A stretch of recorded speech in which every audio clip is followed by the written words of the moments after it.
సజీవుడు నా విమోచకుడు నా కొరకై మరలా వచ్చును. దర్శింతును నే మహిమా దేవుని, దర్శింతును నే మహిమా దేవుని.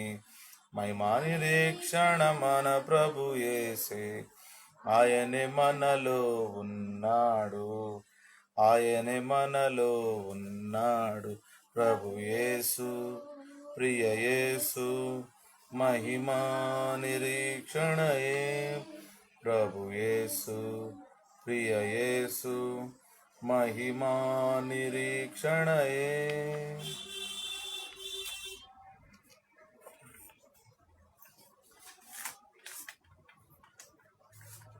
బైబిల్ పఠనం కొరకై మన భాగానికి వస్తాం. హెబ్రీయులకు రాసిన పత్రిక 11వ అధ్యాయం.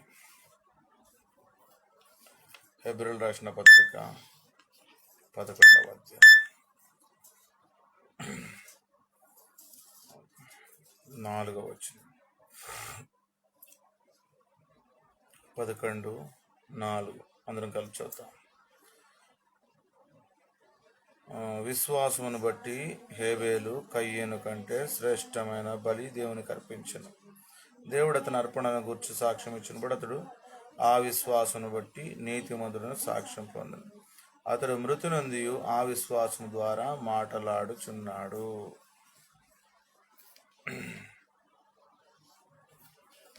రెండో కొరింథీ 13వ అధ్యాయం.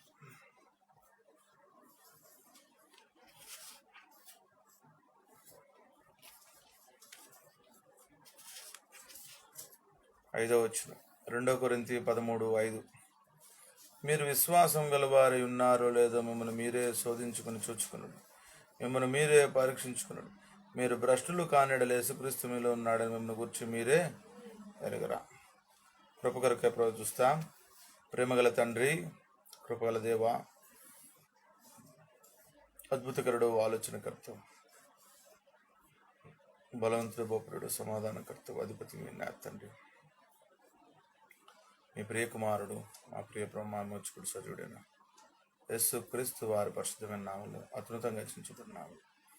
అన్ని నామల కంటే పై నామలు ఇవన్నీ మృతునితో అనిపించిన సజనాలు తండ్రి, ఈ యొక్క రాత్రికాల సమయంలో బైబిల్ పట్టణానికి పాసనకు వచ్చిన నన్ను మమ్మల్ని జ్ఞాపకం చేసుకో.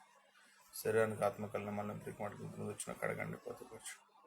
పాడదర మాతో మాట్లాడుతూ వచ్చినారు. వాక్యం వరకు నాతో మాట్లాడు. వినగల చెవులు, గ్రహింపగల హృదయం, అంగీకరించగల మనసు నాకు మాకు దయచండి. కనిపించనంత కాలశక్తి మనం బంధిస్తున్నాం. గమనాలు తప్పించమని కోరుకుంటున్నాం. కృప చూపించు, మీ కార్యం నిర్వహించండి. నెట్వర్క్ కూడా జ్ఞాపకం చేసుకో. ఇక్కడున్న వారు, ఆన్లైన్ ఉంటున్న వారు కూడా జ్ఞాపకం చేసుకో. ప్రభా కృపించండి. మీ వాక్యం వైపు మేము కేంద్రీకృతం కాగలటానికి, మా హృదయాలలో ప్రభా మీకు మా మనసులో చోటిచ్చిన వారం ఉండగలటానికి, హేబేలు యొక్క జీవితం ద్వారా మేము కొన్ని ఆత్మీయమైన విషయాలు నేర్చుకోగలటానికి సహాయం చేయండి. కృప చూపించండి, మీ కార్యం జరిగించండి కోరుకుంటూ నన్ను మమతం తెచ్చుకుంటూ ఐగుదాసం బలపరచు అన్నాడు. మీ మాటలు మీ నోటి గురి వాడుకుని కోరుకుంటూ క్రీస్తు స్వరపసనాలు స్తుతించి ప్రార్థించి వేడుకుంటున్నాం తండ్రి, ఆమేన్. హేబేలు యొక్క జీవితాన్ని మనం గత దినాల్లో చూస్తూ వచ్చిన శ్రేష్టమైన అర్పణ హేబేలు అర్పించినట్లుగా మరి ఆ అర్పణను దేవుడు అంగీకరించాడు. మరి ఇక్కడ హేబేలు యొక్క జీవితంలో మనం కొన్ని విషయాలు చూసినట్లయితే, విశ్వాసమును బట్టి హేబేలు కయ్యను కంటే శ్రేష్టమైన బలి దేవునికి అర్పించెను. దేవుడు అతని అర్పణలను గురించి సాక్ష్యం ఇచ్చినప్పుడు అతడు ఆ విశ్వాసను బట్టి నీతిమంతుడని సాక్ష్యం పొందాను. కాబట్టి అతడు మృతి నొంది ఆ విశ్వాసం ద్వారా మాట్లాడుచున్నాడు. కాబట్టి గమనిస్తే ఆ విశ్వాసమును బట్టి అతడు ఆ విశ్వాసం బట్టి నీతిమంతుడని సాక్ష్యం పొందినాడు. కాబట్టి సాక్ష్యము మనుషులు ఇచ్చే సాక్ష్యం కాదు. నేటి దినాల్లో చాలా మంది మనుషుల సాక్ష్యం కొరకు ప్రాకులాడుతారు. మరి నా గురించి మంచిగా చెప్పాలనుకుంటారు. మనుషులు మిమ్మల్ని పొగిడినప్పుడు మీకు శ్రమ. మరి ఓ సామెత ఉంది, స్వర డబ్బా, పరడబ్బా, పరస్పర డబ్బా అని.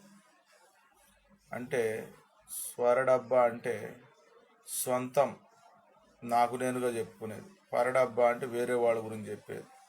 ఇక పరస్పర డబ్బా అంటే ఒకళ్ళ గురించి ఒకళ్ళు చెప్పుకునేది. ఇది లోకంలో నడిచేది. కానీ దేవుడు ఆ విశ్వాసును బట్టి నీతిమంతుడిని సాక్ష్యం పొందిన. ఎవరైతే విశ్వాసము కలిగిన వారో వారిని బట్టి వారిని నీతిమంతుడు సాక్ష్యం ఇస్తాడు దేవుడు. కాబట్టి జ్ఞాపకం పెట్టుకోవాలి, మనుషులు ఇచ్చే సాక్ష్యంగా దేవుడే సాక్ష్యం ఇవ్వాలి అనే విషయం. కాబట్టి దేవుని వాక్యములు అనేకమైన విషయాలు ఉన్నాయి. దేవుడు అనుమతించిన కొలది ఈ దినమున కొన్ని విషయాలు చూద్దాం.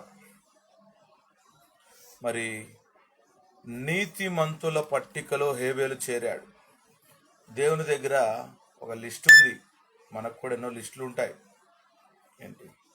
కాబట్టి గమనిస్తే దేవుని దగ్గర కూడా ఒక లిస్ట్ ఉంది. ఆ లిస్టులో నీతిమంతుల పట్టిక, నీతిమంతుల లిస్ట్ ఉంది. రండి 69వ అధ్యాయం, 69వ అధ్యాయం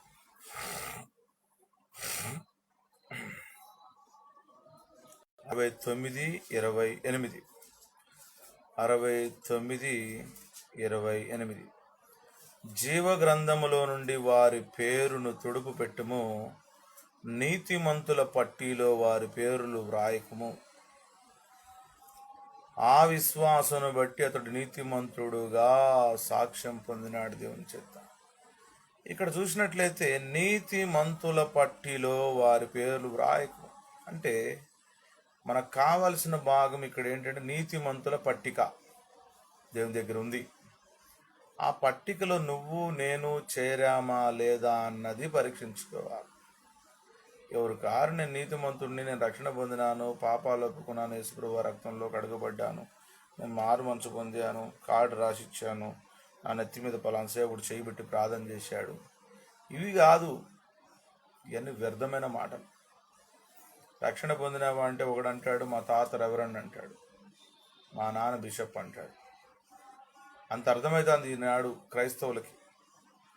కాబట్టి గమనిస్తే రక్షణ పొందినామంటే మా నాన్న సేవకుడు అంటారు, ఇట్లుంటుంది. కాబట్టి గమనిస్తే మరి చాలామంది మేము నీతిమంతులమని వారికి వారే పిలుచుకుంటున్నారు. స్వరడబ్బా. రెండోది పరడబ్బా ఏంటంటే ఉన్నోళ్ళ గురించి కానీ పోయినోళ్ళ గురించి కానీ నీతిమంతులు వీళ్ళే జడ్జిమెంట్ ఇచ్చేస్తున్నారు. న్యాయపీఠం మీద యేసుప్రభువు వారు కూర్చుని ఆయన తీర్పు తీర్చాలి, ఆయన జడ్జిమెంట్ ఇవ్వాలి, ఆయన సాక్ష్యం ఇవ్వాలి మన గురించి. మనం సాక్ష్యం చెప్పుకునేది కాదు, మన గురించి మనకి ఇష్టమైన వారు సాక్ష్యం చెప్పేది కాదు. చాలా ప్రాముఖ్యమైన విషయం. కాబట్టి గమనించినట్లయితే ఈ దినాల్లో అట్లా జీవిస్తున్నారు. అది నామకార్థ క్రైస్తవ జీవితం, విశ్వాసం లేని జీవితం. జ్ఞాపకం పెట్టుకోవాలి. నీతిమంతుల పట్టికలో వారి పేర్లు వ్రాయకము, వారి ప్రవర్తనను బట్టి, వారి యొక్క క్రియలను బట్టి. కాబట్టి మనము నీతిమంతుల పట్టికలో ఉన్నామా లేదా అనే విషయాన్ని కూడా మనం పరీక్షించుకోవాలి. రండి 32 నిర్గమాకాండం 32వ అధ్యాయం 32, 32, 33. నిర్గమాకాండం 32వ అధ్యాయం 32, 32, 33. అయ్యో నీవు వారి పాపమును ఒకవేళ పరిహరించితివా, లేని యెడల నువ్వు రాసిన నీ గ్రంథములో నుండి నా పేరు తుడిచివేయమని బతిమాలు కొనుచున్నానని. అందుకు యెహోవా, ఎవడు నా ఎదుట పాపము చేసిన వాని నా గ్రంథంలో నుంచి తుడిచివేయుదును. కాబట్టి ఇది నీతిమంతుల పట్టిక కావచ్చు, జీవ గ్రంథం కావచ్చు. దేవుని దగ్గర గ్రంథాలు ఉన్నాయి, అనేకమైన గ్రంథాలు ఉన్నాయి. కాబట్టి మనది నీతిమంతుల పట్టికలో ఉందా, విశ్వాసుల పట్టికలో ఉందా అనే విషయం, రక్షణ పొందిన వారి పట్టికలో ఉందా, జీవ గ్రంథం నిత్య జీవానికి వెళ్ళే వారి పేర్లు జీవ గ్రంథంలో ఉందా పేర్లు. రండి ఫిలిప్పీలు రాసిన పత్రిక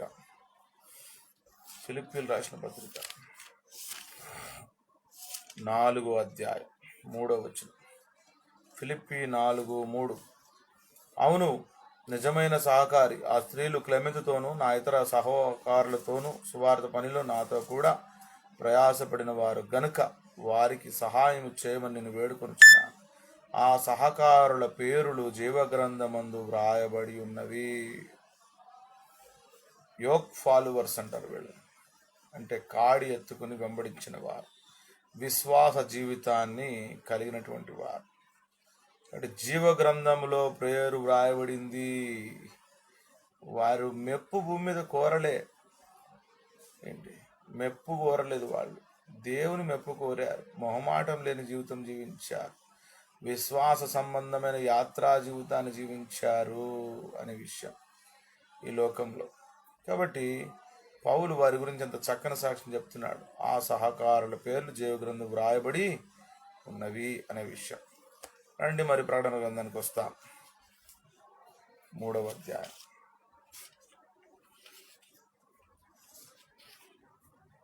ప్రకటన గ్రంథం 3వ అధ్యాయం 5వ వచనం. జయించువాడు అలాగున తెల్లని వస్త్రము ధరించుకొను, జీవ గ్రంథములో నుండి అతని పేరెంత మాత్రము తుడువు పెట్టక నా తండ్రి ఎదుటను ఆయన దూతల ఎదుటను అతని పేరు ఒప్పుకొందును. జయించువాడు తెల్లని వస్త్రములు ధరించుకొను. ఏం జయించువాడు? లోకాన్ని జయించినటువంటి వాడు, శరీరాన్ని జయించినటువంటి వాడు, నేత్రాసను జయించినటువంటి వాడు, జీవపు డంబాన్ని జయించినటువంటి వాడు, లోక సంబంధమైన సుఖభోగాలను జయించినటువంటి వాడు, పెంటతో సమానమైన లాభాలను జయించినటువంటి వాడు. కాబట్టి జీవ గ్రంథములో నుండి అతని పేరు ఏమాత్రము పెట్టుకో. భూమి మీద అన్ని కోల్పోవచ్చు, అందరినీ కోల్పోవచ్చు, కానీ జీవగ్రంథంలోంచి పేరు మటుకు తొడుగు పెట్టబడదు. లాజరు పేరు జీవగ్రంథంలో ఉంది, పౌలు పేరు కూడా జీవగ్రంథంలో ఉంది. ఈ విధంగా మనం చూసినట్లయితే వాళ్ళు ఎంతో భూమి మీద నష్టపోయినారు. ఇర్మియా పేరు జీవగ్రంథంలో ఉంది. వారు భూమి మీద చాలా కష్టపడ్డారు. స్టెఫెను పేరు భూమి కష్టపడ్డాడు, స్టెఫెను పేరు కూడా జీవగ్రంథంలో ఉంది. రండి ప్రకటన గ్రంథం 13వ అధ్యాయం. ప్రకటన 13వ అధ్యాయం 8వ వచనం. భూనివాసులందరూ అనగా జగదుత్పత్తి మొదలుకొని వధింపబడిన గొర్రెపిల్ల యొక్క జీవగ్రంథమందు ఎవరి పేరు వ్రాయబడలేదో వారు ఆ మృగమునకు నమస్కారము చేయుదురు. కాబట్టి గమనిస్తే గొర్రెపిల్ల యొక్క జీవగ్రంథమందు ఎవరి పేరు వ్రాయబడలేదో చూసారా? అంటే ఎవరి పేరు వ్రాయబడలేదు అంటే అర్థం ఏంటి? అన్యుల గురించి మాట్లాడట్లే, కొంతమంది గురించి మాట్లాడుతున్నాడు. కొంతమంది పేర్లు వ్రాయబడలేదు. ఏంటి? నామకార్థ క్రైస్తవ జీవితం జీవించేటువంటి వారు, వారి పేరు వ్రాయబడదు. ఆ నామకార్థుల నుంచి బయటికి రావాలా, ఆ లోకంలో నుంచి బయటికి రావాలా. నమ్ముకున్నానంటే సరిపోదు, యేసుప్రభువు వారు ఇష్టం అంటే సరిపోదు, రక్షణ పొందానంటే సరిపోదు, మారు మనసు పొందానంటే సరిపోదు, బాప్తిజం తీసుకున్నానంటే సరిపోదు, పేరు మార్చుకుంటే సరిపోదు, తెల్లని వస్త్రాలు ధరించుకుంటే సరిపోదు, క్రియలు కనపడాలి. కాబట్టి గమనిస్తే జీవగ్రంథమందు ఎవరి పేరు వ్రాయబడిలో వారు ఆ మృగమునకు నమస్కారము చేయదు. ఎవడైనా చెవిగలవాడితే వినుగాక. కాబట్టి జ్ఞాపకం పెట్టుకోవాలి విషయాలు. 20వ అధ్యాయం 12వ వచనం. 20:12. మరి గొప్పవారేమి కొద్దివారేమి మృతులైన వారందరూ అసింహాసనం నిలబడి ఉండి చూస్తే అప్పుడు గ్రంథములు విప్పబడెను. ఎన్ని గ్రంథాలు ఉన్నాయి ఇక్కడ? గ్రంథములు అన్నాడు అంటే నీతిమంతుల గ్రంథం ఒకటి ఉంది, జీవ గ్రంథం ఒకటి ఉంది మనకు తెలిసి. ఏంటి రండి మరి జీవ గ్రంథమును వేరొక గ్రంథం విప్పబడెను, ఆ గ్రంథముల యందు వ్రాయబడిన వాటిని బట్టి. ఇక్కడ గమనించాల, గ్రంథములు విప్పబడెను, జీవ గ్రంథమును వేరొక గ్రంథం అంటే వేరొక గ్రంథం మెన్షన్ చేసేటంటే ఒక గ్రంథం ఉంది అని అర్థం. జీవ గ్రంథమును వేరొక గ్రంథం విప్పబడెను, ఆ గ్రంథముల యందు వ్రాయబడిన వాటిని బట్టి. ఆ గ్రంథముల యందు ఎన్ని గ్రంథాలునే మనకు తెలియదు, ఏమేమి గ్రంథాలు తెలియదు. మనకు తెలిసి నీతిమంతుల పట్టిక అంటే నీతిమంతుల గ్రంథం, జీవ గ్రంథం వరకు మనకు తెలుసు. ఇక్కడికి వస్తే ఆ గ్రంథముల యందు వ్రాయబడిన వాటిని బట్టి తమ క్రియల చొప్పున మృతులు తీర్పు పొందిరి. మృతులు తీర్పు పొందిరి క్రియల చొప్పున. చచ్చిపోయినాక నువ్వు పెట్టె మీద మంచి పోరాటం పోరాడని రాసుకో, రాయమని నువ్వు చెప్పొచ్చు. వీళ్ళు కూడా పరస్పర డబ్బా వాళ్ళు పరడబ్బా వాళ్ళు రాసుకోవచ్చు. ఏంటి వెనకాల మీటింగ్ పెట్టి ఏమో చెప్పుకోవచ్చు. ఇక్కడ చెప్తే ఏం ప్రయోజనం చెప్పండి? ఇక్కడ ఎవడో నిన్ను పొగిడితే ఏం ప్రయోజనం? నీతిమంతులని అసలు అక్కడ ఉండాలి కదా, గ్రంథంలో పేరు ఉండాలి కదా. నీతిమంతుల పట్టికలో పేరు ఉండాలా? జీవ గ్రంథంలో పేరు ఉండాలా? ఏంటి వారి క్రియలను చొప్పున మృతులు తీర్పు పొందిరి. క్రియలను బట్టి ఏం క్రియలు అంటే, సముద్రము తనలో ఉన్న మృతులను అప్పగించను, మరణం పాతాళ్లకు మరి వశం ఉన్న మృతులను అప్పగించను, వారిలో ప్రతివాడు తన క్రియల చొప్పున తీర్పు పొందెను. పాతాళం అప్పగించింది అంటే అర్థము వాడు పరలోకానికి పోయేవాళ్ళు కాదు. ఏంటి తీర్పు తీర్చబడుతుంది. వారిలో ప్రతివాడు తన క్రియల చొప్పున తీర్పు పొందెను. మరణమును మృతుల లోకం అగ్నిగుండంలో వేయబడెను. ఈ అగ్నిగుండము రెండవ మరణం. చూసినారా? మరణమును మృతుల లోకమును అగ్నిగుండంలో వేయబడిన ఈ అగ్నిగుండం రెండవ మరణం. ఎవని పేరేనను జీవగ్రంథం వ్రాయబడి కనబడినలో వాడు అగ్నిగుండంలో పడవేయబడను. కాబట్టి జ్ఞాపకం పెట్టుకోవాలి. కాబట్టి నీతిమంతుల పట్టికలో జీవగ్రంథంలో నా పేరుందా లేదా? కాబట్టి ధన్యులు వారు. హేబేలు పేరు నీతిమంతుల పట్టికలో ఉంది. హేబేలు పేరు జీవగ్రంథంలో ఉంది. తన క్రియలను బట్టి తనకి తీర్పు ఏమొస్తుందంటే పరలోకం దొరుకుతుంది అనే విషయం.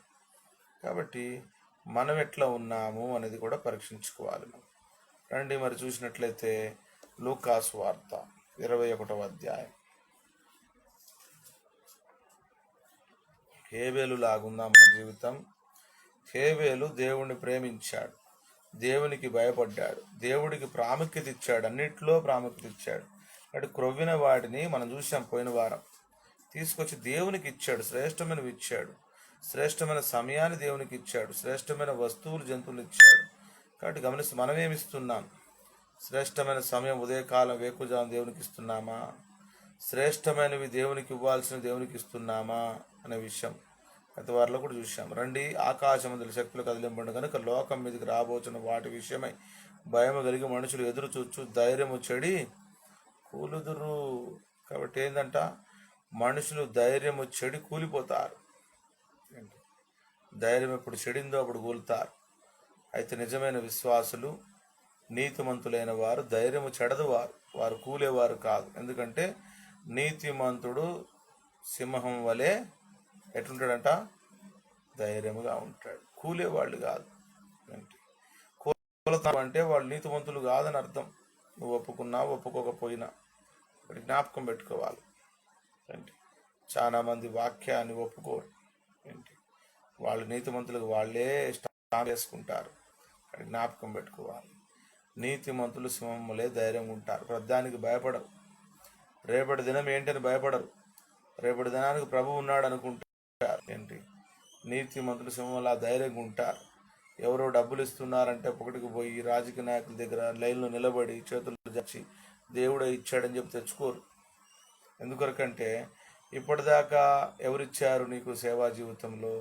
ఇప్పటిదాకా ఎవరిచ్చారు బట్టలు? ఇప్పటిదాకా 3 పూటలు ఎవరు పోషించారు? ఇప్పటిదాకా నీకు అన్ని విషయాలలో సౌకర్య, అన్ని విషయాల్లో అన్ని విషయాల్లో ఎవరిచ్చారు నీకు? ఈ రోజున కొత్తగా వేరే వాళ్ళు ఇవ్వడానికి జ్ఞాపకం పెట్టుకోవాలి. ఇది విశ్వాసమైన జీవితం కాదు. రేపు ఏమో అని ఆలోచించేది విశ్వాసమైన జీవితం కాదు. సంపూర్ణంగా నా హస్తాల్లో పెట్టేది జీవితం, విశ్వాసమైన జీవితం. రేపటి గురించి ఆలోచించకుండేది విశ్వాసమైన జీవితం. సొంత ప్రణాళిక లేనటువంటిది విశ్వాసమైన జీవితం. కాబట్టి హేబేలు మంచి వాటిని తీసుకుని దేవునికి ఇచ్చాడు. కాబట్టి శ్రేష్టం సమయాన్ని దేవునికి ఇచ్చాడు. కాబట్టి దినాలు ఇవ్వలేకపోతున్నారు, దేవునికి సమయాన్ని ఇవ్వలేకపోతున్నారు, మరి శ్రేష్టమైన వాటిని కూడా ఇవ్వలేకపోతున్నారు. తమ హృదయాన్ని కూడా దేవునికి ఇవ్వలేకపోతున్నారు. ఎంతసేపు వదంతులకు, వార్తలకు భయపడేవారు ధైర్యము చెడి కూలుతారు అనే విషయం. కాబట్టి జ్ఞాపకం పెట్టుకోవాలి. మనం ధైర్యం చెడి కూలేవారమా, విశ్వాసం జీవితం కొంచెం వారమా? నీతిమంతుల పట్టిక లేక క్రియల గ్రంథము పట్టిక. క్రియల గ్రంథంలోకి ఎలా వస్తారో చూద్దాం. కొంతమందిని చూస్తే కొన్ని విషయాలు చూసినట్లు ద్వితీయోపదేశకాండం 6వ అధ్యాయం 20వ వచనం. ఎవరు వస్తారు అంటే విధేయత ద్వారా, అంటే మాట వినుట ద్వారా ఆయన ఆజ్ఞలు పాటించుట ద్వారా వస్తారు. నీతిమంతుల పట్టికలోకి లేకపోతే క్రియల గ్రంథములోకి వస్తారు వారు. ఏంటి జ్ఞాపకం పెట్టుకోవాలి. నీతిమంతుల పట్టికలోకి క్రియల గ్రంథంలోకి వస్తారు, జీవ గ్రంథంలోకి వస్తారు. ఆ గ్రంథాల్లో వారి పేరు కనపడుతుంది. 6:25 ఏమని ఉంటుందంటే, మనం ఎన్నోసార్లు చదువుతా వచ్చినాం, జ్ఞాపకం చేసుకుంటూ వచ్చినాం. ఈ సమస్తమైన ఆజ్ఞలు మనం అనుసరించినప్పుడు మనకు నీతి కలుగుతుంది. నీతిమంతులుగా తీర్చబడిన నీవు నీతిలో కొనసాగాలి అంటే, నీకు నీతి కలగాలి అంటే, నీతిలో నువ్వు సంపూర్ణుడివి కావాలి, సంపూర్ణాలు కావాలి అంటే, నీతిలో నువ్వు పరిపూర్ణుడివి పరిపూర్ణురాలివి కావాలి అంటే ఏం చేయాలా? ఆయన ఆజ్ఞలను నెరవేర్చాలి. నేను కొన్ని నెరవేరుస్తానండి, నేను కొన్ని నెరవేర్చనండి అంటే కుదరదు అది. అప్పుడు నీతిలో తక్కువ పడ్డావు. నీతిలో తక్కువ పడ్డప్పుడు ప్రతి తెగులుకు భయపడతావు. తెగులు కూడా నీ మీద చుట్టుకుంటుంది. నీ ఇంట్లో పోతుంది, సంఘంలో కూడా వస్తుంది. జ్ఞాపకం పెట్టుకోవాలి. కాబట్టి ఒకటి తెగులు నీకు వచ్చిందంటే నీకు నీతి తగ్గిందని అర్థం. నువ్వు ఒప్పుకున్నా ఒప్పుకోకపోయినా తలకాయ కింద పెట్టి కాళ్ళు పైకి పెట్టి తపస్సు చేసినా కానీ, గింజుకున్నా కానీ నువ్వు ఒప్పుకొని తీరాల్సిందే వాక్య ప్రకారం. నీకు రోగం వచ్చినా, నీకు కష్టం వచ్చినా, ఇబ్బంది వచ్చినా, వైరస్ వచ్చినా, తెగులు వచ్చినా, కరోనా వచ్చినా, ఇంకేమన్నా క్యాన్సర్ వచ్చినా, టీబీ వచ్చినా కానీ నీకు నీతి తగ్గింది. నీతి తగ్గితేనే వస్తుంది. ఆ నీతిని సంపూర్ణం చేసే స్థితిలో నీవు లేవు. భక్తిహీనతను బట్టే వస్తుంది, భయం లేని జీవితాన్ని బట్టే వస్తుంది. వాక్యం చదివిస్తూ ఉంది, కొన్ని 100 వచనాలు చెప్తున్నాయి. భక్తిహీనులకి శ్రమలు వస్తాయి, భక్తిహీనులకే తెగుళ్ళు వస్తాయి, అవిధేయతను బట్టి తెగుళ్ళు వస్తాయి అనే విషయం. అది తెగులు రావచ్చు, ప్రాణాంతకరమైన రోగం రావచ్చు దేశంలోకి, జనులు పిట్టల్లాగా రాలిపోవచ్చు, శవాలు కుప్పలు తేలచ్చు. అయితే నీతిమంతులైనటువంటి వారు తమ నీతి చేత ఆ తెగులు నుండి తప్పించుకుంటారు. హెజ్కేలు గ్రంథం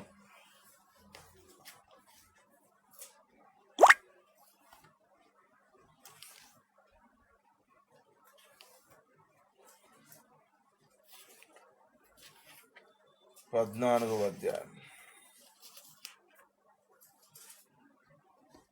19వ వచనం. అట్టి దేశంలోనికి తెగులు పంపి మనుషులను పశు నిర్మూలముటకై ప్రాణహానికరమగునంతగానే నా నారౌద్రమును కుమ్మరించినల్లా నోవాహును, దానియేలును, యోబును ఈ ముగ్గురు దానిలో ఉన్న నా జీవము తోడు వారు తమ నీతి చేత తమ్మును తాము మాత్రమే రక్షించుకుందురు గాని కుమారునేను కుమార్తెను రక్షింపజాలకుందురు. అటు జ్ఞాపకం పెట్టుకోవాలి. అటు క్రియల పట్టిక, క్రియల గ్రంథం, నీతిమంతుల పట్టిక. నీతిమంతుల పట్టికలో ఉన్నారు. రండి, ఇంకొక ఆయన కూడా నీతిమంతుల పట్టికలోకి వచ్చాడు. చూద్దాం రండి. 106వ అధ్యాయము 31వ వచనం. ఆజ్ఞలు నెరవేర్చుట, క్రియారూపకమైన విశ్వాసం, ప్రభు మీద ఆధారపడే విశ్వాసం, లోకానికి వేరైన విశ్వాసం. 106.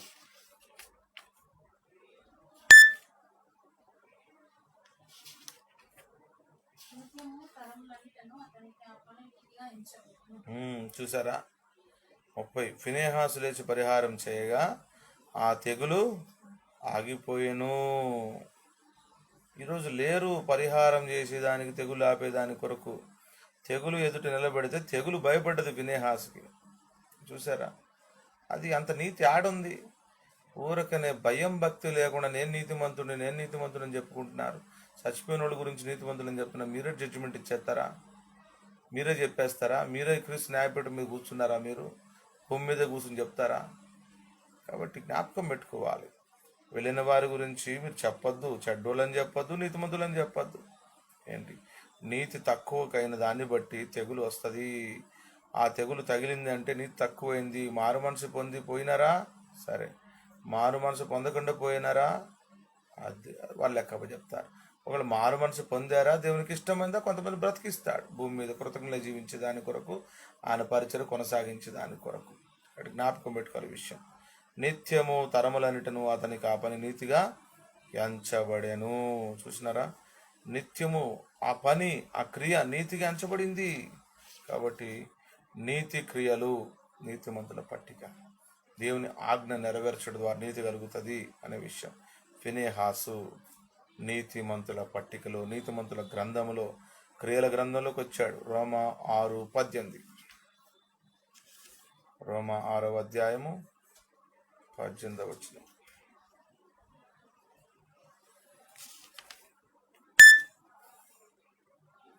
పాపము నుండి విమోచింపబడి నీతికి దాసులైతరి, ఇందుకు దేవునికి స్తోత్రం.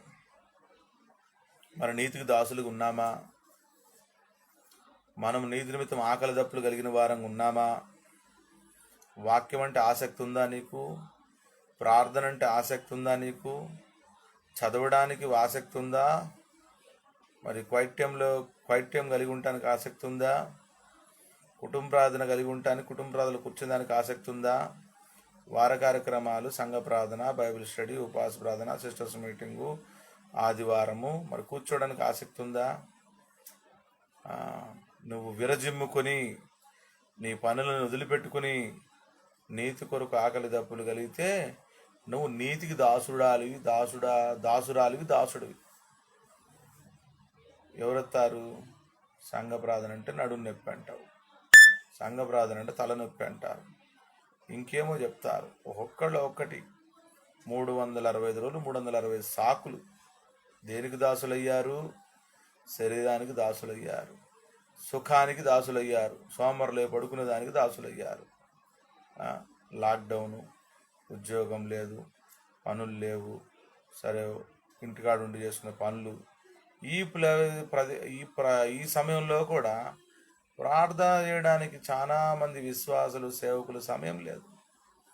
దేనికి దాసులవుతున్నారు అంటే వాళ్ళు దేనికో దాసులవుతున్నారు. ఫేస్బుక్కి, వాట్సాప్కి, టీవీలకి, ఇంకా దేనికో దానికి దాసులైపోతున్నారు. ముసలమ్మ ముచ్చట్లకి ఎక్కడో కూర్చునే దాని కొరకు, సోది చెప్పుకునే దాని కొరకు, వ్యర్థమైన మాటలు మాట్లాడుకున్నా దాసులవుతున్నారు. వాళ్ళు ఈ పనులన్నీ చేసుకుంటూ మేము నీతిమంతులం అంటారు. కాబట్టి ఒకప్పుడు పాపము నుండి విమోచించబడి నీతికి దాసులైతిరి, ఇందుకు దేవుని స్తోత్రం. నీతికి దాసులైనారా? నువ్వు నీ రక్షణను కొనసాగించట్లేదు, నీతి దాసుడు కావు, దాసురాలు కావు. నీతిమంతుల పట్టికలో నీ పేరు లేదు, జ్ఞాపకం పెట్టుకోవాలి. రండి, మనం చూసినట్లయితే యోహాను సువార్త 8వ అధ్యాయం 34వ వచనం. మనకి వాచనం బాగా తెలుసు, అయినప్పటికీ జ్ఞాపకం చేసుకుంటాం. 8:34. అందుకు యేసు, పాపము చేయ ప్రతివాడు పాపమునకు దాసుడు మీకు నిశ్చయంగా చెప్పుచున్నారు. భక్తిహీనమైన మాటలు, భక్తిహీనమైన క్రియలు, ఆచారాలు, పారంపర్యాలు, ఎవరో ఏమో చెప్పారని చేయడం ఏంటి? కాబట్టి దేవుని చిత్తం కాని వివాహాలు ఏంటి? ఇంకా గమనిస్తే దేవుని చిత్తం లేని చదువు, దేవుని చిత్తం లేని ఉద్యోగం, దేవుని చిత్తం లేని సహవాసం ఏంటి? ఇవన్నీ భక్తిహీనమైనవి. నీతికి దాసులు కారు వీళ్ళు. సొంత ఇష్టానికి, స్వయానికి దాసులైపోయారు, స్వనీతికి దాసులైపోయారు, స్వబుద్ధికి దాసులైపోయారు అనే విషయాన్ని జ్ఞాపకం పెట్టుకోవాలి. కాబట్టి రండి, రోమపత్రిక 6:17 మనం చదివితే,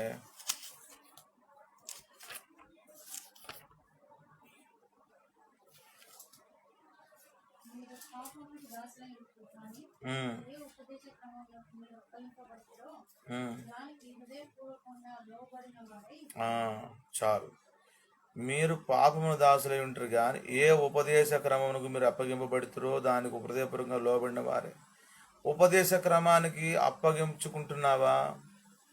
హృదయపూర్వకంగా లోబడుతున్నావా? ఒకడు వచ్చాడు, యేసుప్రభు వారి ముందు మోకరించాడు, సద్బోధకుడా అన్నాడు, నిత్యజీవం పొందాలని నేనేం చేయాలా అన్నాడు. మరి దేవుడు చెప్పాడు ఏంటి? మరి నీ దేవుడిని ప్రేమించాలా, నీ పూర్ణ శక్తితో, నీ పూర్ణ బలంతో, నీ పూర్ణ ఆత్మ ప్రేమించాలా. చేస్తున్నా అన్నాడు. ఎక్కడ చేస్తున్నాడు? తల్లిదండ్రులు గౌరవించమన్నాడు. గౌరవిస్తున్నా అన్నాడు. సరే, తల్లిదండ్రులు గౌరవిస్తున్నాడు లేదో మనకు తెలియదు. ఇక్కడే అర్థమైపోయింది ప్రేమిస్తున్నాడో లేదో దేవుణ్ణి, లోకాన్ని ప్రేమిస్తున్నాడో లేదో. ఏం చెప్పాడు యేసుప్రభు వారు? నీ కలిగిందంతా తీసుకెళ్ళి అమ్మి బీదలకి అన్నాడు. ప్రేమ బయటకు వచ్చింది, వ్యసనపడుతూ వెళ్ళిపోయాడు. ఎక్కడ ప్రేమిస్తున్నాడు? ప్రేమించింది ఎక్కడ? దేవునికి భయపడ్డది ఎక్కడ? దేవుడు అంటే భక్తి ఆడా? ప్రేమిస్తే, భయపడితే, భక్తి ఉంటే దేవుడు చెప్పించేస్తాడు. దేనికి దాసుడయ్యాడు ఈయన కూడా చెప్పుకుంటున్నాడు, నేను నీతిమంతుడు. నీతికి దాసుడయ్యాడా? ధనానికి దాసుడయ్యాడా? నీతికి దాసుడయ్యాడా? ఇక విచారాలు దాసుడయ్యాడా? నీతికి దాసుడా? లోకంలో పలుకుబడికి దాసుడయ్యాడా? కాబట్టి జ్ఞాపకం పెట్టుకోవాలి. ఏ ఉపదేశ క్రమానికి అప్పగించుకున్నాడు, హృదయపూర్వక దేనికి లోబడ్డాడు, అడగడానికి అడిగాడు. చాలామంది అడుగుతారు, వింటారు, చదువుతారు, ఉపదేశ క్రమానికి వాక్యానికి అప్పగించుకోరు, లోబడరు. ఇక్కడ జ్ఞాపకం పెట్టుకోవాలి. వీరు నీతిమంతుల పట్టికలోకి రారు, జీవ గ్రంథంలోకి రారు. జ్ఞాపకం పెట్టుకోవాలి. రండి మార్క్స్ వార్త 16వ అధ్యాయం.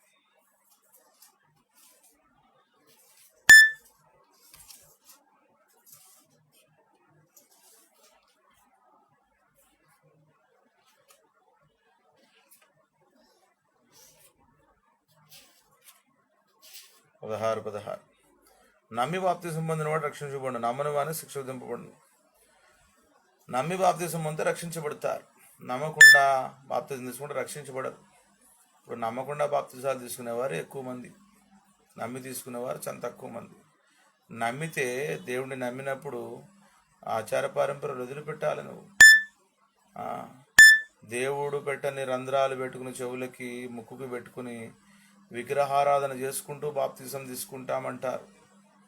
రక్షణ లేని బాప్తిసం, మారు మనసు లేని బాప్తిసం, దేవుణ్ణి ప్రేమించకుండానే దేవుని ఆజ్ఞ నెరవేర్చాలనుకోవడం, దేవుడంటే భయం లేకుండానే దేవుని ఆజ్ఞ నెరవేర్చాలనుకోవడం, ప్రయోజనం లేదు. జాగ్రత్త.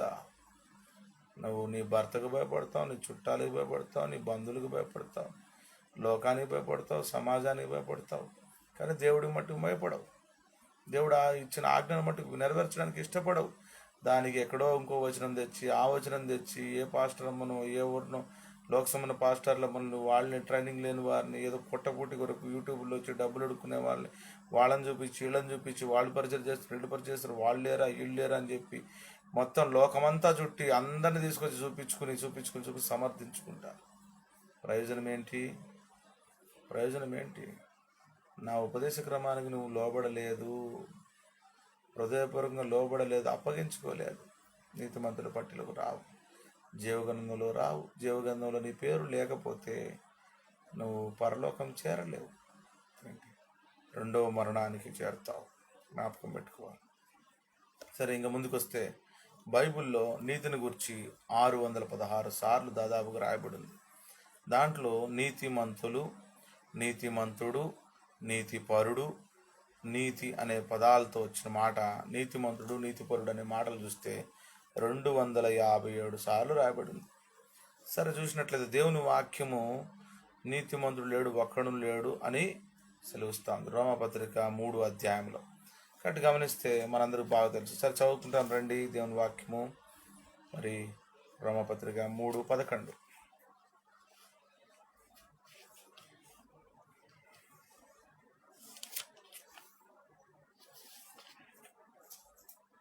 నీతిమంతుడు లేడు, ఒక్కడును లేడు, గ్రహించువాడెవడు లేడు, దేవుని వెతుకువాడెవడును లేడు అనే వాక్యం దేవుని వాక్యం సెలవిస్తాను.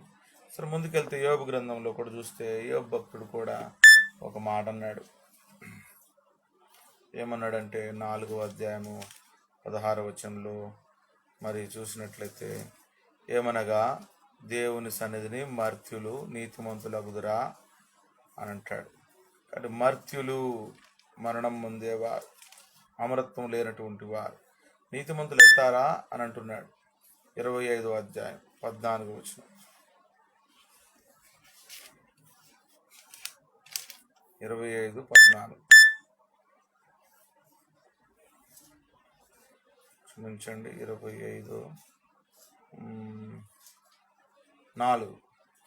నరుడు దేవుని దృష్టికి నీతిమంతుడు ఎట్లు కాగలడు, స్త్రీకి పుట్టినవాడు ఆయన దృష్టికి ఎట్లు శుద్ధుడు కాగలడు. కాబట్టి గమనిస్తే దేవుని దృష్టికి నరుడు నీతిమంతుడు కాలేడు. మానవ సంబంధంగా ఆయనే మళ్ళీ మనకు సహాయం చేయాలి, ఆయనే కార్యం చేయాలి, ఆయనే క్రియ చేయాలి. ఏంటి అంటే ఆయన కుమారుని ద్వారా ఆయన యొక్క క్రియ. కాబట్టి గమనిస్తే 143లో కూడా 2వ వచనంలో కూడా మాట అంటాడు. 143వ అధ్యాయం 2వ వచనంలో కూడా, నీ సేవకునితో వ్యాజ్యమాడకము, సజీవులు ఒకడు నీ సన్నిధిని నీతిమంతుడికి ఎంచబడడు అనే విషయం. కాబట్టి గమనించినట్లయితే 33:12లో కూడా ఒక మాట చూస్తాం. 33:12లో,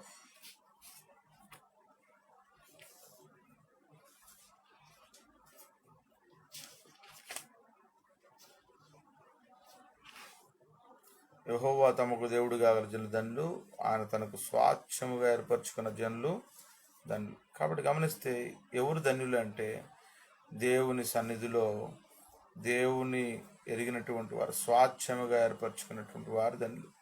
కాబట్టి 144:25 కూడా దేవుడు కాగల జనులు, యెహోవా దేవుడు కాగల జనులు ధన్యులు అనే మాట చూస్తాం.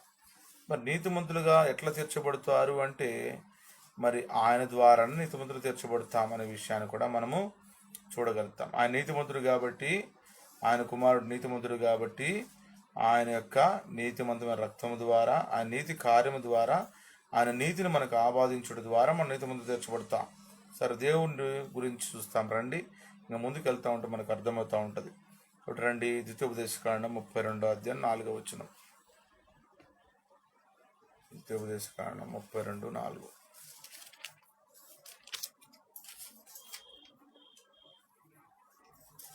ఆయన నీతిపరుడు యథార్థవంతుడు. చివరి భాగం ఎవరంట? ఆయన ఎజ్రా 9:15.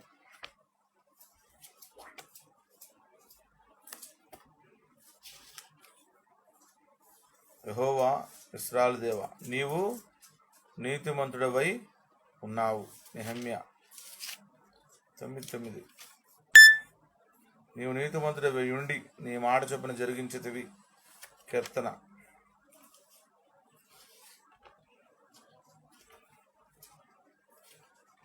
11:1.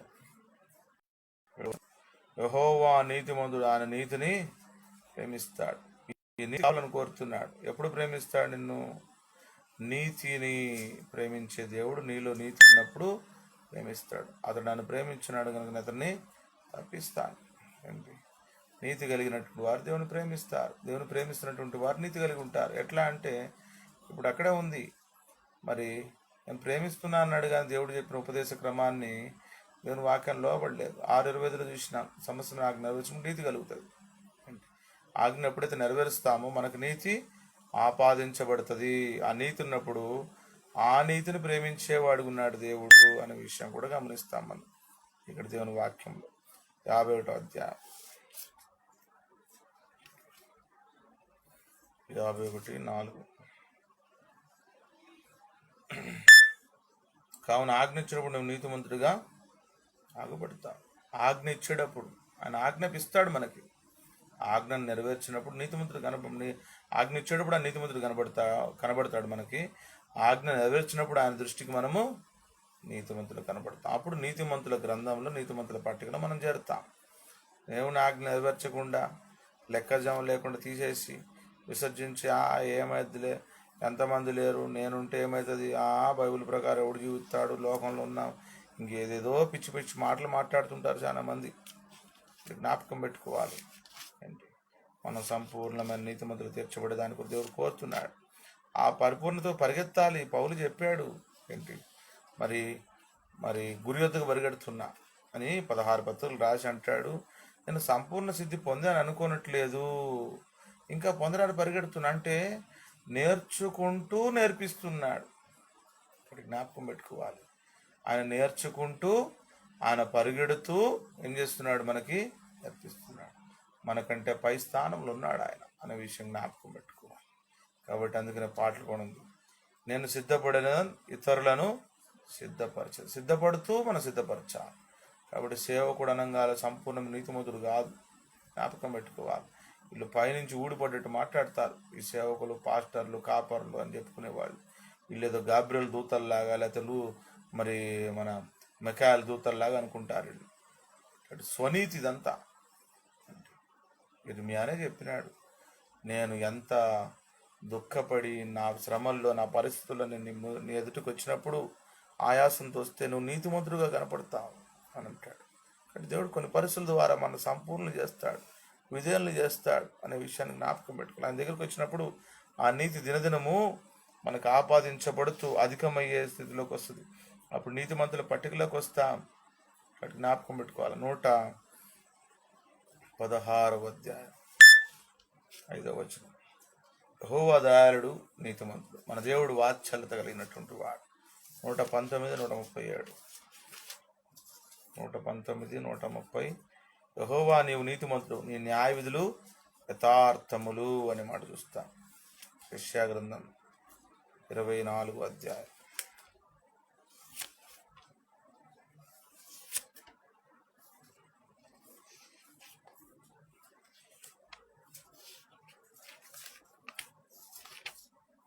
ఇరవై 16. నీతిమంతునికి స్తోత్రమని బూదిగంతుల నుండి సంగీతంలో మనకు వినబడెను. నీతిమంతునికి స్తోత్రం దేవునికి, ఆయన నీతిమంతుడు. 12వ అధ్యాయం 1వ వచనం ఇర్మియా. ఇందాక చూసిందే మనం ఇప్పుడు చూస్తాం ఇక్కడ. ఇర్మియా 12:1. యెహోవాను నీతో వాదించినప్పుడు నువ్వు నీతిమంతుడుగా అగుపడుదువు అంటాడు. దానియేలు 9:7. వీళ్ళు చెప్పడమే కాదు, ఆ నీతిని అనుసరించారు. అందుకని నీతిమంతుల పట్టికలోకి వచ్చారు. వాళ్ళు ఆ నీతి క్రియలు చేయడానికి ఇష్టపడ్డారు, ఆ నీతిని కోరుకున్నారు, ఆ నీతి దేవుడు వారికి ఆపాదించినాడు. 7. ప్రభువా నీవే నీతిమంతుడవు, మేమైతే సిగ్గుచేత ముఖ వికారం పొందిన వారం, మేము నీ మీద తిరుగుబాటు చేస్తేమి. అంటే దానియేలు ఒప్పుకుంటున్నాడు, ఎజ్రా ఒప్పుకుంటున్నాడు, నెహెమ్యా ఒప్పుకుంటున్నాడు. ఈ దినాల్లో సేవకులు ఒప్పుకోరు, విశ్వాసులు ఒప్పుకోరు. మేము నీతిమంతులం అంటారు, మేము తప్పిపోలేదంటారు, మేము సంపూర్ణం అంటారు, మేము పరిపూర్ణం అంటారు, మాకు వచ్చినవన్నీ నీతిని బట్టే వచ్చినంటారు. ఏం బోధలో చేస్తారు, దొంగ బోధలన్నీ.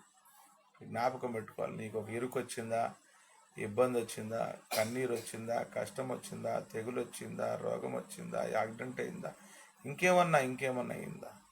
ప్రభువా నేను నీతి తప్పినాను, నీతి తక్కువైంది ప్రభువా, నీతి కొదవబడ్డది ప్రభువా, ఎక్కడ విశ్వాస తప్పిపోయినాను, నీతి లేదు, నీతి తక్కువడదు, నాకు నీతిని ఆపాదించు ప్రభు, చూపించు ప్రభు ఎక్కడ తప్పిపోయినా ప్రభుని అడగాలి. అప్పుడు నీతి నివసించే రాజ్యంలోకి వస్తా.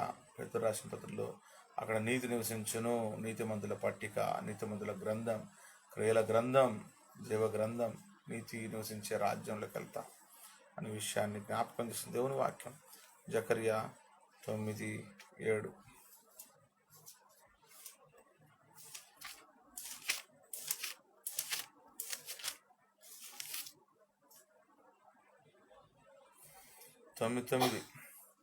నీ రాజు నీతిపరుడు, రక్షణ గలవాడు, దీనుడే గాడిద పిల్ల మీదకి నీతికి వచ్చినాడు. యేసుప్రభు వారి గురించిన మాట, ఆయన నీతిమంతుడు అనే విషయాన్ని. రండి మత్తయి సువార్త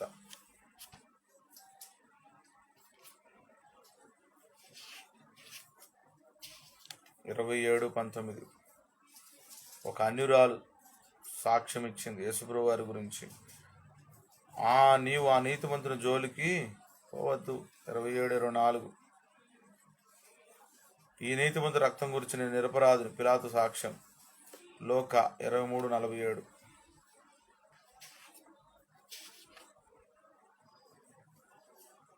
శతాధిపతి జరిగిన చూచి ఈ మనుషుడు నిజముగా నీతిమంతుడు అని చెప్పి దేవుని మహిమపరచును.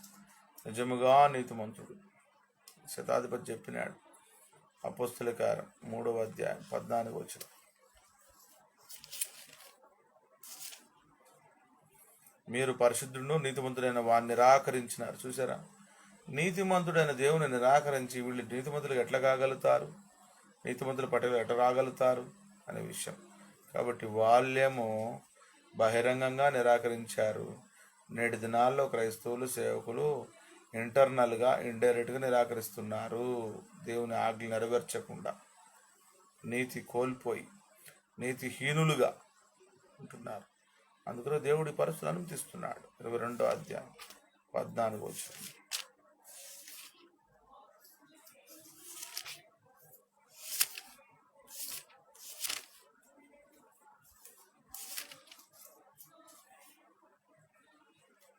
అప్పుడు అతడు మన పితరుల దేవుడు తన చిత్తమును తెలుసుకున్నటకు, ఆ నీతిమంతును చూచుటకును, ఆయన నోటి మాట వినుటకు నిన్ను నియమించినాడు. చూసారా, ఆ నీతిమంతును చూచుటకు అని అంటున్నాడు. 1 పేతురు 3:18.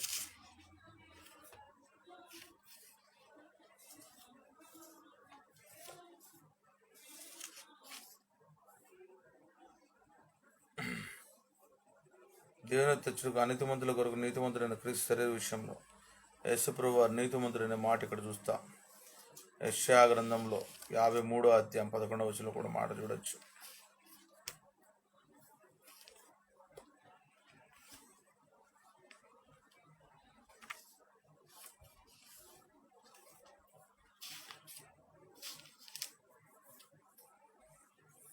నీతిమంతుడే నా సేవకుడు జనుల దోషం భరించును అనే మాట. కాబట్టి ఇప్పుడు మనము నీతిమంతులుగా ఎలా తీర్చబడతారు అనే విషయం, మనం ఎట్లా తీర్చబడ్డాం అనే విషయం, రక్షణను గురించిన విషయం మనం చూస్తాం. 45వ అధ్యాయం 25వ వచనం. 45:25 యెహోవా ఎందే ఇశ్రాయేలు సంతతి వారందరూ నీతిమంతులుగా ఎంచబడిన వారే అతిశయపడుదురు. ఎవరి యందు? నీతిమంతుడైన దేవుడు, నీతిమంతుడైన దేవుని కుమారుడు, ఆయన ద్వారా మనం ఏమవుతాం? నీతిమంతులుగా ఎంచబడతాం, నీతిమంతులుగా తీర్చబడతాం, నీతిమంతులమైతాం మనం అనే విషయం జ్ఞాపకం చేస్తుంది. 50వ అధ్యాయం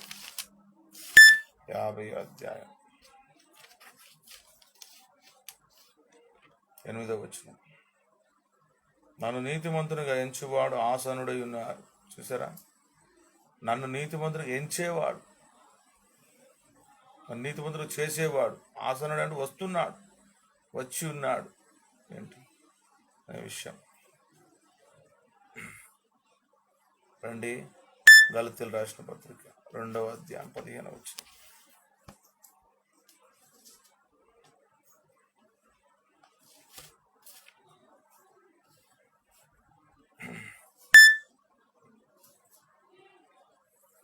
ధర్మశాస్త్రం మధ్యలో మనుషుడు యేసుక్రీస్తుని విశ్వాసం వల్లే కానీ ధర్మశాస్త్రం క్రియల మూలంగా కులం నీతిమంతులు తీర్చబడ్డని ఎరిగి మనము ధర్మశాస్త్రం క్రియల మూలం కాక క్రీస్తు నందలి విశ్వాసం వల్లనే నీతిమంతులు తీర్చబట్టి యేసుక్రీస్తు నందు విశ్వాసించున్నాము. ధర్మశాస్త్ర సంబంధ క్రియల మూలం ఏ శరీర నీతిమంతుడని తీర్చబడడు కదా. ఎట్లంట? యేసుక్రీస్తు నందలి విశ్వాసం వల్లనే నీతిమంతులుగా తీర్చబడతారు. దేవుని ద్వారా, ఆయన కుమారుని ద్వారానే, ఆయన క్రియ ద్వారానే నీతిమంతులు తీర్చబడతారు. తీతు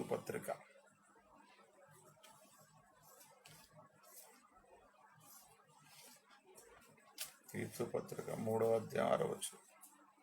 మనం ఆయన కృప వలన నీతిమంతులు తీర్చబడి నిత్యజీవమును గుర్చిన నిరీక్షణ బట్టి దానికి వారసులగుటగా ఆ పరిశుద్ధాత్మను రక్షణ యేసుక్రీస్తు ద్వారా ఆయన మన మీద సమృద్ధిగా కుమ్మరించు. కృప వలన నీతిమంతులు తీర్చబడ్డాం, దేవుని దయ వల్లనే. కుక్కను తీసుకొచ్చి సింహాసనం కూర్చోబెట్టడం కృప అంటే అర్థం. గద్దినాల్లో కూడా చూసినాం మనం. దేనికి అర్హులం కాదో దానికి అర్హులు చేసినాడు. 13 అపోస్తల కార్యం 39.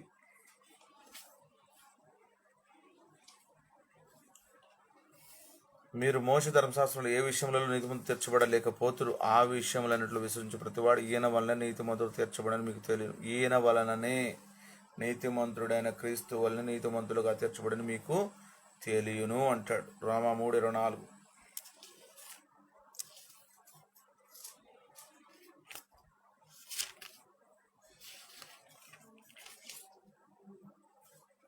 కాబట్టి నమ్మువారాని కృపచేతనే క్రీస్తు యేసునందుల విమోచనం ద్వారా ఉచితంగా నీతిమంతులను తీర్చబడుచున్నారు. 8:33.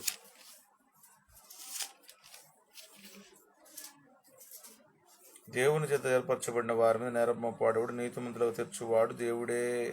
చూసారా? నీతిమంతులుగా తీర్చువాడు దేవుడనే విషయం. సరే, ఇంకా ముందుకెళ్ళినట్లయితే ఇంకొక భాగం. తమ దృష్టిలో తాము నీతిమంతులుగా ఊహించుకుంటారు, భ్రమలో బ్రతికేస్తారు. యోబు గ్రంథం 32వ అధ్యాయం 32వ అధ్యాయం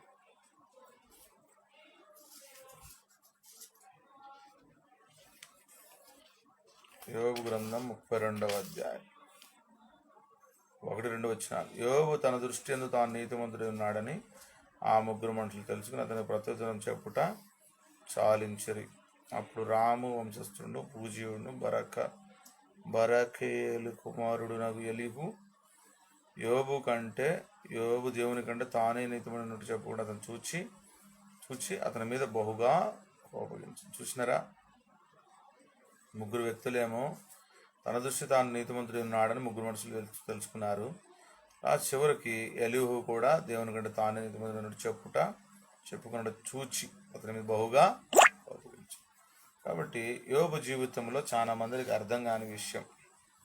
మరి యోబుకి ఎందుకు కలిగా అంటారు. ఎవరన్నా బెడ్ మీద ఉంటే దెబ్బలు తగిలితే, యాక్సిడెంట్ అయితే, రోగం వస్తే, ఆపరేషన్ అయితే, ఏం సరి చేసుకున్నా కదా తాసుపాము లేచినట్లు ఎగుతారు. అంత కోపం వస్తుంది వాళ్ళకి.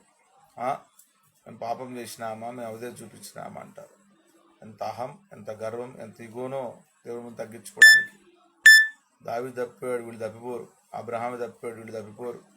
ఏంటి, యాకోబు తప్పిపోయాడు, వీళ్ళు తప్పిపోరు. చూసారా, సొలొమోను తప్పిపోయాడు, వీళ్ళు తప్పిపోరు. ఎంత గొప్పోళ్ళు, ఎంత అహం. బైబిల్లో ఉన్న వారి కంటే కూడా వీళ్ళు తప్పిపోయినట్టుగా ఏంటి, సంపూర్ణమైన నీతిమంతుల్లాగా తూచ తప్పకుండా వీళ్ళు పొద్దున్న లేచిన కానించి రాత్రి పడుకునే వరకు దేవుని కొరకు బ్రతుకుతున్నట్టు, దేవుని కొరకు జీవిస్తున్నట్టు, దేవుని కొరకు మాట్లాడుతున్నట్టు, దేవుని కొరకే చూస్తున్నట్టు, దేవుని కొరకు వింటున్నట్టు, దేవుని కొరకే తలంపులు కలిగి ఉన్నట్లు, దేవుని కొరకు నడుస్తున్నట్టు, దేవుని కొరకు కూర్చున్నట్టు, దేవుని కొరకే దేవుని మహిమార్థం తింటున్నట్లు, దేవుని మహిమార్థం పైసలు ఖర్చు పెడుతున్నట్లు. ఎంత భయంకరమైన జీవితం ఊహించుకుంటా ఉంటారు. ఇక్కడ గమనిస్తున్నట్లయితే వాళ్ళ జీవితాలు ఏమైనా వస్తే ఎమ్మటే యోబు గురించి తెస్తారు. యోబు యొక్క జీవితంలో నీతి తక్కువడాన్ని బట్టి నీతిని సంపూర్తి చేసేదాని కొరకు దేవుడు ఎన్ని పరిస్థితులను తీర్చినాడు. చిన్న పామైనా పెద్ద కర్రతో కొట్టాలంట. అట్లా యోబులో ఉన్న స్వనీతి, సెల్ఫ్ రైచియస్నెస్ తీయడం కొరకు దేవుడు అనుమతించినాడు. నీతిమంతుడికి కలుగు ఆపదలనేక వాటి నుంచి యెహోవా విడిపించును. నీతిమంతులను ఆపదలో దేవుడు పడనీయడు అనే విషయాన్ని జ్ఞాపకం పెట్టుకోవాలి. ఎప్పుడైతే నీతి తగ్గుతుందో, భక్తి తగ్గుతుందో, భయం తగ్గుతుందో, అప్పుడు దేవుడు వారిని అనుమతిస్తాడు. ఎందుకంటే వారిని సంపూర్ణ చేసేదాని కొరకు. ఇక్కడ జ్ఞాపకం పెట్టుకోవాలి. ఆయనే ఒప్పుకున్నాడు, వీళ్ళు ఒప్పుకోరు. ఇప్పుడున్నోళ్ళు యోబే ఒప్పుకున్నాడు, నేను తప్పు చేశానయ్యా, పశ్చాత్తాపడుతున్నాను. వీళ్ళు ఒప్పుకోరు. కాబట్టి జ్ఞాపకం పెట్టుకోవాలి. స్వరడబ్బా పరడబ్బా కూడా కొడతారు వీళ్ళు. వాళ్ళ గురించి డబ్బా కొట్టుకుంటారు నీతిమంతులని. యోబు ఒప్పుకున్నా కానీ, యోబు నీతిమంతుడు కాదు, నేను పశ్చాత్తాపడుతున్నా ఒప్పుకున్నా కానీ వీళ్ళు ఒప్పుకోరు. ఎందుకంటే వీళ్ళ పాపం కప్పిపెట్టుకునే దాని కొరకు. రండి, యోబు గ్రంథం 42వ అధ్యాయం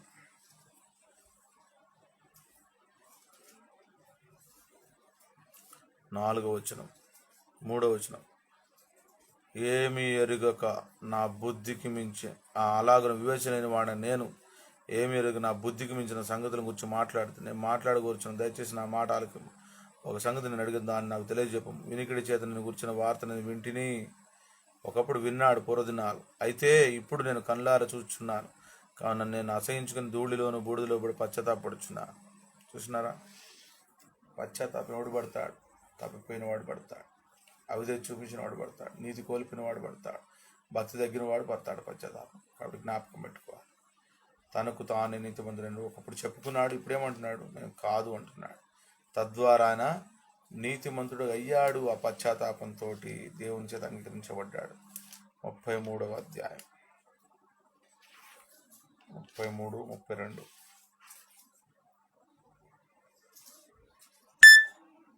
చెప్పవలసిన మాట ఏదైనా నీకున్న నాతో ప్రత్యేకం చెప్పు. మాట్లాడు, నీతిమంతుడు స్థాపింపబడుచున్నాను. ఇంకొక ఆయన అంటాడు, యోబు చెవిని పెట్టు నా మాట ఆలకు, నేను నిన్ను నీతిమంతుడు స్థాపిస్తా అంటాడు. దేవుడు స్థాపించాలి, మనుషులుగా స్థాపించేది. జరుగుతుంది అది, మనుషులు స్థాపిస్తున్నారు, నీతిమంతులు నీళ్ళే చెప్పేస్తున్నారు. 34వ అధ్యాయం 5వ వచనం. నేను నీతిమంతుడను, దేవుడు నా పట్ల న్యాయం తప్పాను. చూసారా ఏం మాట్లాడుతున్నాడు ఈయన? నేను నీతిమంతుడను, దేవుడు నా పట్ల న్యాయము తప్పాను అని అంటాడు. చూస్తున్నారా? తర్వాత రండి, మరి యెషయా గ్రంథం 43వ అధ్యాయం 26వ వచనం.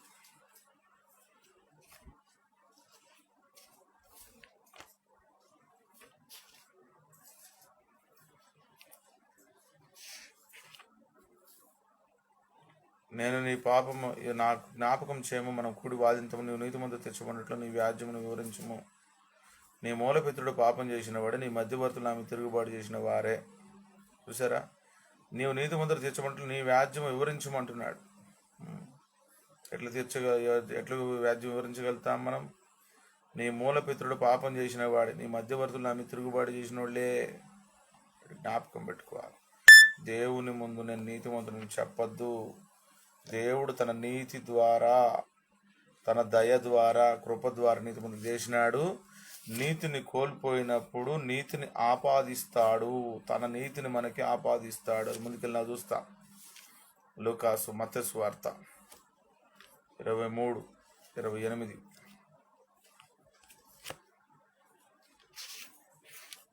23:28. అలాగే మీరు వెలుపల మనుషులకు నీతిమంతులుగా అగపడుచున్నారు, కానీ లోపల వేషధారణతోనూ అక్రమంతోనూ నిండి ఉన్నారు. చూసారా, బయటికి నీతిమంతులకు కనపడచ్చు కానీ లోపల లేవు.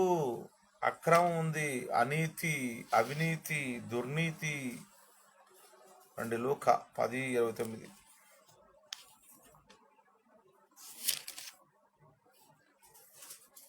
అయితే తాను నీతిమంతుడైనడు కనపరుచుకొన గోరి అతడు అవును కానీ నా పొరుగువాడు యేసునడు. చూసారా, నీతిమంతుడైనట్టుగా కనపరుచుకొని కోరినాడంట. చాలా మంది లేని భక్తిని చూపించుకోవాలని చూస్తారు, లేని నీతిని చూపించుకోవాలని చూస్తారు, లేని భయాన్ని చూపించుకోవాలని చూస్తారు, లేని విధేయతను చూపించుకోవాలని చూస్తారు. ఇక్కడ జ్ఞాపకం పెట్టుకోవాలి. 16వ అధ్యాయం 15వ వచనం. ఆయన మీరు మనుషుల ఎటు నీతిమంతులు అనిపించుకుని వారు కానీ దేవుడు మీ హృదయం ఎరుగును. మనుషుల్లో ఘనంగా ఎంచబడి దేవుని దృష్టికి అసహ్యం. మనుషుల ఎదుట నీతిమంతులు అనిపించుకోవాలనుకుంటారు, మనుషులతో మంచివాడు అనిపించుకోవాలనుకుంటారు, మనుషులతో పొగిడించుకోవాలనుకుంటారు. దేవుడు నీతిమంతుడిని సాక్ష్యం ఇవ్వాలి. హేబేలుకి దేవుడు ఇచ్చాడు సాక్ష్యం, మనుషులు కాదు ఇచ్చింది. 18:9. తామే నీతిమంతులమని తమ్మును నమ్ముకొని ఇతరులను తృణీకరించి కొందరితో ఆయన ఉపమానం చెప్పినాడు. ఇది చూడండి, తామే నీతిమంతులు అనుకుంటారు, ఇక ఇతరులు కనబడి ఉండాలన్నా తృణీకరించుకుంటే పోతూనే ఉంటారు. వీళ్ళ పని నేనే నీతిమంతుణ్ణి అనుకుంటారు. కొంతమంది అట్లా బతుకుతూ ఉంటారు. నేనే నీతిమంతుణ్ణి, నేను తప్ప ఎవడు లేడు, నేనే భక్తిపరుణ్ణి అని అంటారు. అసలు వాళ్ళు నీతిమంతులే కాదు, వాళ్ళు భక్తిపరులే కాదు. 20వ అధ్యాయం 20. వారు ఆయనను కనిపెడుచు అధిపతి వశమునకును అధికారమునకును ఆయన అప్పగించుటకు ఆయన మాటలను తప్పపడడం వల్ల తాము నీతిమంతులు అనిపించుకుని వేగుల వారిని ఆయనతో పంపారు. వీళ్ళు కూడా ఎట్లాంటి పంపారు, తామే నీతులు అనిపించుకుంటారు, అనిపించుకోవాలని కోరిక కలిగినటువంటి వేగులను పంపించినారంట. కాబట్టి చూసినట్లయితే తామే నీతిమంతులు అనిపించుకున్నటువంటి వారు. సరే రండి, దేవుని ద్వారా నీతిమంతులను సాక్ష్యం పొందిన వారు. దేవుడు ఇవ్వాలి సాక్ష్యం, దేవుని ద్వారా నీతిమంతుల సాక్ష్యం పొందాలి, మనుషులు కాదు. కాబట్టి ఇక్కడ కాదు, భూమి మీద సాక్ష్యం. దేవుడు రేపటి దినాన నీతిమంతుల పట్టికలు అసలు పేరుందా లేదో అది ఆలోచించుకోవాలి. జీవగ్రంథంలో, ప్రేల గ్రంథంలో మన పేరుందా లేదో చూసుకోవాలి. ఆదికాండం 6:9. నోవా నోవా నీతిపరుడు, తన ధర్మం నిందారిత నుండి నోవా దేవునితో కూడా నడిచిన వాడు. 7వ అధ్యాయం. యెహోవా ఇతరం వారు నీవే నాదుట నీతిమంతుడు పోయిండుట సూచితుని. దేవుడు చూడాలి, నువ్వు నీతిమంతుడిగా ఉన్నావా, నీతిమంతురాలుగా ఉన్నావా లేదా అన్నది. 38వ అధ్యాయం 38వ అధ్యాయం 26వ వచనం. ఆమె నాకంటే నీతిమంతురాలని చెప్పి మరి ఎప్పుడు ఆమెను కూడలేదు. కాబట్టి దేవుడు అనుమతించినాడు ఆమె నీతిమంతురాలను చెప్పేదాని కొరకు. పరిశుద్ధాత్మ దేవుడు అనుమతించినాడు రాసేదాని కొరకు. 1 సమూయేలు 24:18. 1 సమూయేలు 24:18.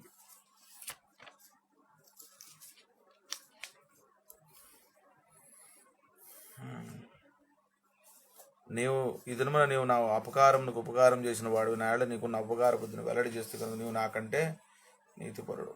దేవుడి పరిశుద్ధాత్మ దేవుడు దావీదు నీతిపరుడుగా రావడానికి ఇష్టపడ్డాడు. ఎందుకంటే అపకారానికి ఉపకారం చేసేటువంటి వాడు. నువ్వు నిజముగా దేవుని బిడ్డవైతే, నిజముగా విశ్వాసివైతే, నిజంగా నీతిపరుడువైతే నువ్వేం చేస్తావు? అపకారానికి ఉపకారం చేస్తావు. శత్రువులకు గిన్నెడు చన్నీళ్ళు ఇస్తావు, కడుపు నుండి అన్నం పెట్టి నిప్పులు కుప్పగా పోస్తావు అనే విషయం. శత్రువును క్షమిస్తావు. ఎంతమంది క్షమిస్తున్నారో మరి. క్షమిస్తానుగా నీతో మాట్లాడనంట. జ్ఞాపకం పెట్టుకోవాలి. ఇదేం నీతో మనకు అర్థం కాదు, వాళ్ళకి అర్థం అవ్వాలి, దేవునికి అర్థం అవ్వాలి, దేవునికి అర్థం అవ్వాలి. అండ్ హెచ్కేల్ 14:14.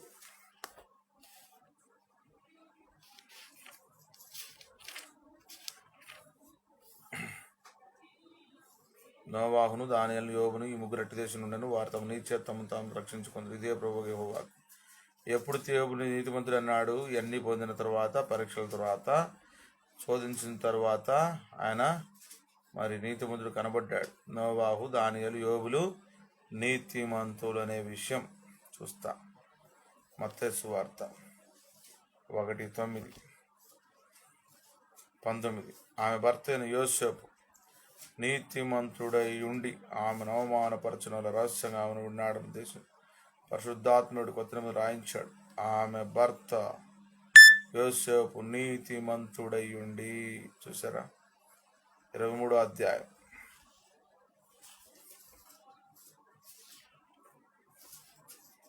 35వ వచనం. నీతిమంతుడైన హేబేలు రక్తం మొదలుకొని బలిపీఠం దేవాలయం మధ్య మీరు చంపిన బరక్యా కుమారుడు జక రక్తం వరకు భూమి మీద చిందింపడిన నీతిమంతుల రక్తమంతా మీ మీదికి వచ్చును. అంటే నీతిమంతుడైన హేబేలు, ఇంకొక ఆయన ఎవరు? జకర్యా కూడా నీతిమంతుడు. అందరి గురించి రాయించలే యేసుప్రభు వారు. పరిశుద్ధాత్మ దేవుడు, సృష్టికర్తని యెహోవా దేవుడు రాయించలే. కొంతమంది గురించి రాయించాడు బైబిల్లో. మరి మార్క్స్ వార్త 6:20. యోహాను నీతిమంతుడును పరిశుద్ధును మనుషుడని. యోహాను నీతిమంతుడే. చూసినారా? నీతిమంతుడు అని వచ్చి రాయించినాడు. యోహాను నీతిమంతుడుగా దేవుడు అంగీకరించాడు. లూకాసు వార్త 1వ అధ్యాయం 6వ వచనం. దేవుని దృష్టికి నీతిమంతులై ఉండరు. ఎవరెవరు వీళ్ళు? ఎలిజబెత్, జకర్యా, వీళ్ళిద్దరి గురించి కూడా దేవుడు నీతిమంతులు అన్నాడు. తర్వాత చూడండి ఎవరు అంటే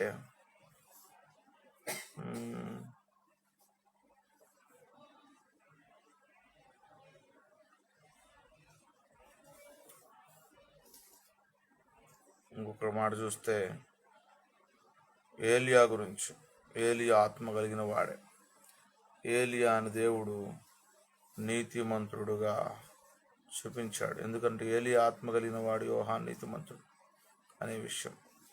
సరే రండి మరి చూసినట్లయితే ఇంకా 2వ అధ్యాయం 25వ వచనం.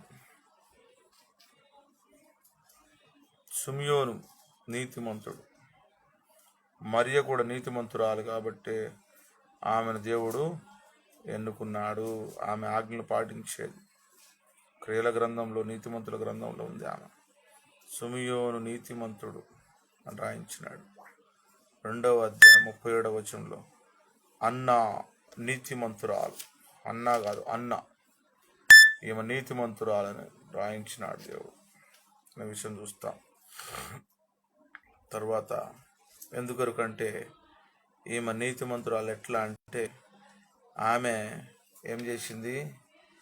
విమోచన కొరకు కనిపెట్టుకుంది. యేసుప్రభు వారిని చూసింది, ఆమె సంతోషించింది. మరి ఈ విషయాలు చూస్తాం. కిందకు వస్తే 18:14.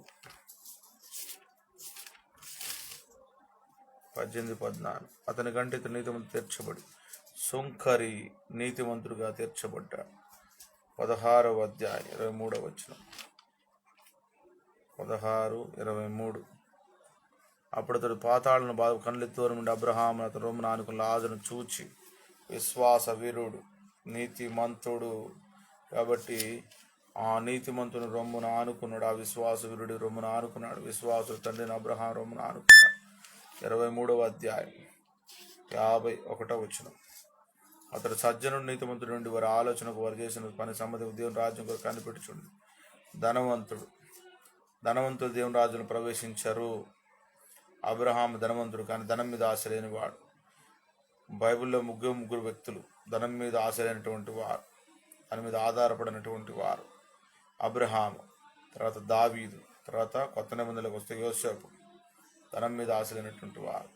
సజ్జనుడు నీతిమంతుడు, ఇతడు ధనవంతుడు. అయితే నీతిమంతుడు నుండి వారి ఆలోచన సంబంధించక దేవుని రాజ్యం కొరకు ఈ ధనవంతుడు కనిపెట్టుకుంటున్నాడు.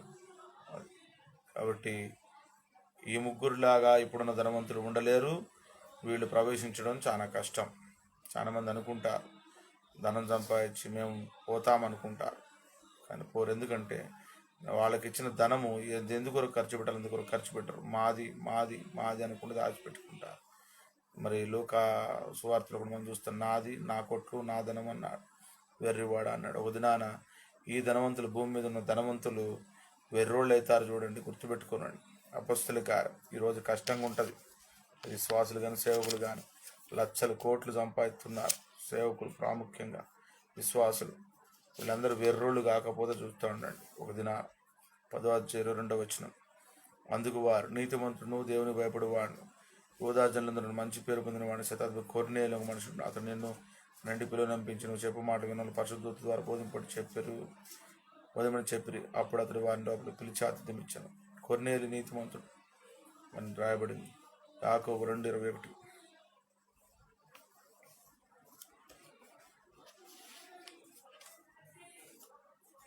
2:21 మన పితరుడైన అబ్రహాం తన కుమారుడు ఇస్సాకును బలిపీఠం జరిపించినప్పుడు అతని క్రియల వల్ల నీతిమంతుడిని తీర్పు పొందలేదా? క్రియల వల్ల నీతిమంతుడు.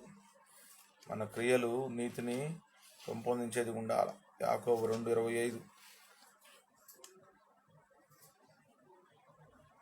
అటువల రాహాబును వేసేకూడదు తన దూతలను చేర్చుకొని వేరొక మార్గం వారి వెలుపల ఉపయోగించినప్పుడు క్రియల మూలంగా నీతిమంతురాలని ఎంచబడిన కదా. కాబట్టి జ్ఞాపకం పెట్టుకోవాలి. రండి తర్వాత 16 నా 5:16 మరి మీ పాపలను ఒకరితో కూడా ఒప్పుకొనడి, మీరు స్వస్థ పొందినట్లు ఒకరికొకరు ప్రార్థన చేయడు. నీతిమంతుని విజ్ఞాపన మనపూర్వకం బహుబలం గలదై ఉండును. నీతిమంతుని విజ్ఞాపన, నీతిమంతులు కాకుండా ప్రార్థన చేస్తే ప్రయోజనం లేదు. నీతిమంతులు కాకుండా, నీతిని కొనసాగించకుండా, దేవుని నీతిని కోరుకోకుండా, నీతిహీనమైన జీవితం, నీతి లేని జీవితం, దుర్నీతి అనైతికమైన జీవితం, అనైతికమైన జీవితం కలిగి ఉండి బోధ చేయొచ్చు, పరిచర్య చేయొచ్చు, సేవ చేయొచ్చు, ఇంకా ఉపవాసం ఉండొచ్చు, దశంభాగం ఇవ్వచ్చు, సమర్పణ కలిగి ఉండొచ్చు, సువార్త చేయొచ్చు, ప్రార్థన చేయొచ్చు, కానీ ప్రయోజనం లేదు. అప్పుడే అర్థమవుతుంది నీతిమంతుని విజ్ఞాపన బలం గలదై, బలం ఉండదు, ఏం దొరకదు అనే విషయం జ్ఞాపకం చేసుకోవాలి.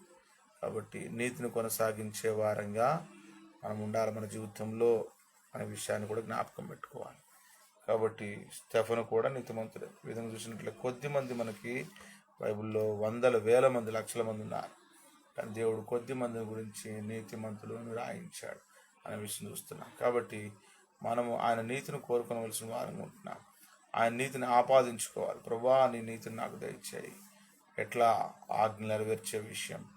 ఆజ్ఞల వెంట వెళ్ళినప్పుడు మనకి నీతి కలిగేదిగా ఉంటుంది. ఆజ్ఞ నెరవేర్చినప్పుడు నీతి కలుగుతుంది. ఆయన ప్రేమించినప్పుడు మన నీతి కలుగుతుంది. అయితే ఆయన ఆజ్ఞ నెరవేరుస్తాం. ఒకడు వచ్చాడు ప్రేమిస్తున్నాడు కానీ ఆజ్ఞ నెరవేర్చడానికి ఇష్టం, ఉపదేశక్రమం ఇష్టపడలేదు, నీతికి దాసులుగా ఉండటానికి ఇష్టపడట్లేదు. నేటి దినాల్లో అక్కడ జ్ఞాపకం పెట్టుకో. నీతిని ప్రేమించే వారంగా అంటే దేవుని ఆజ్ఞను ప్రేమించేవారు.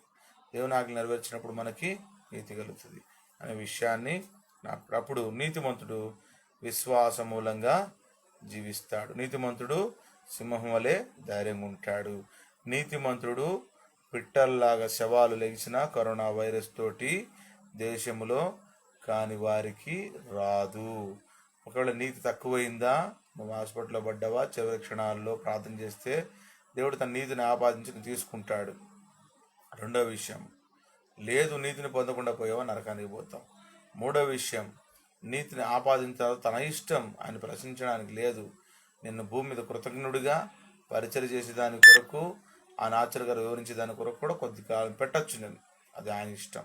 జ్ఞాపకం పెట్టుకోవాలి.